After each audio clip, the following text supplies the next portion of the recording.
It's morning and a nice sunny day. Still, so far, even when I was in Seattle, the weather has been extremely agreeable.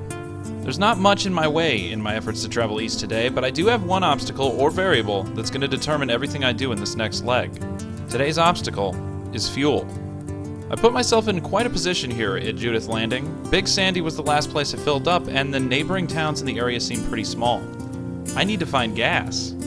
My goal is to end up in Williston today, the heart of the North Dakota oil boom. I figure heading back will take way too long, so I muscle forward. This is going to be a reach, but my maps say that there's a town to the south called Winifred outside of the breaks. We'll see if we can hit pay dirt there.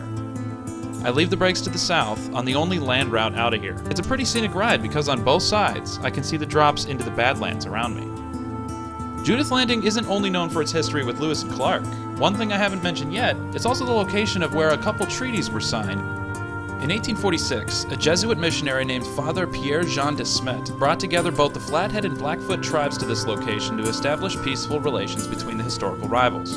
I touched on some interactions between these tribes back in episode 49 on the Hellgate region. Almost 10 years later, none other than Isaac Stevens was here for the signing of the Lame Bull Treaty in 1855. If you haven't been watching my channel for a long time, Washington Territorial Governor Isaac Stevens has played a huge part in the formation of the territory I've crossed on my route from Minneapolis to the Pacific.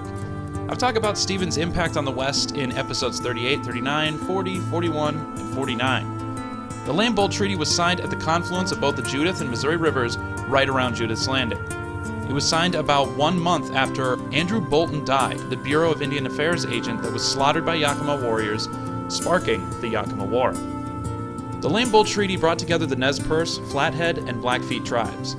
It was an effort by Isaac Stevens to establish boundaries for infrastructure projects such as telegraph lines, railroads, military access, and roads to connect his territory to the rest of the U.S. In this treaty, the Nez Perce land was established that would end up being infringed upon to start the Nez Perce War. Boundaries were agreed upon between the Flathead and Blackfeet tribes, and hunting grounds would be established. Unfortunately, within 10 years, the buffalo would be almost pushed to extinction, and illegal mining operations would be peppered throughout the tribal lands. New treaties in the coming generations would establish the current-day reservations of Montana. Winifred unfortunately has no gas stations, and I've now come at a crossroads. I did what I could to check my ways out of town. There was a quick route to the east, but it was all dirt and it snaked through more badlands. Being on a motorcycle, I stuck to the pavement even if it meant going out of my way. I decided I would head south and come down to the town of Hilger, and it's there that I found out I made a big mistake. I forgot to tie down one of my straps and it was lodged in my wheel, which could have been very, very bad. A police officer ended up pulling up to me when I worked my strap loose. Because I still had no cell service here, he ended up being a great source of information. I'll skip his details and I'll just show you what I'm up against.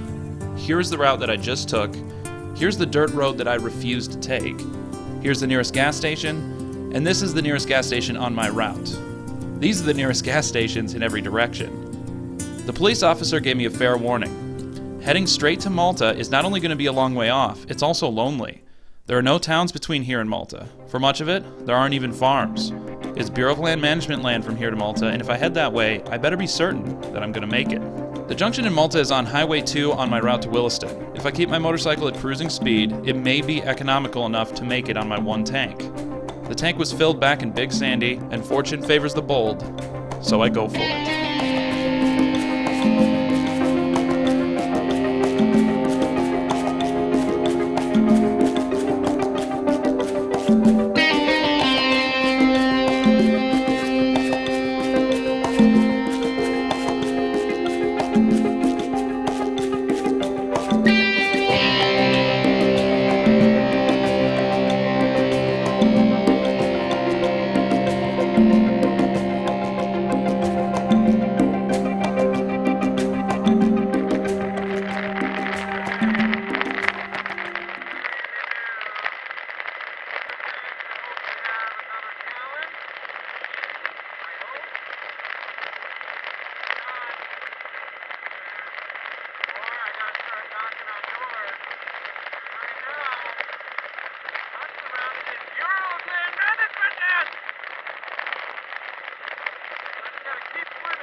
just seemed to go on forever.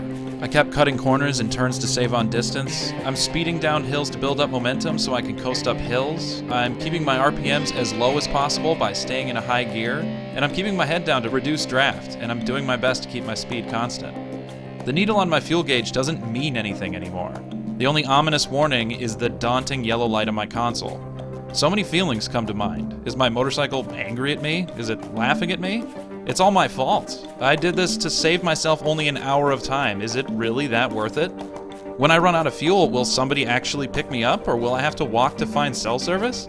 All the worst case scenarios start running through my head. Then, I see it.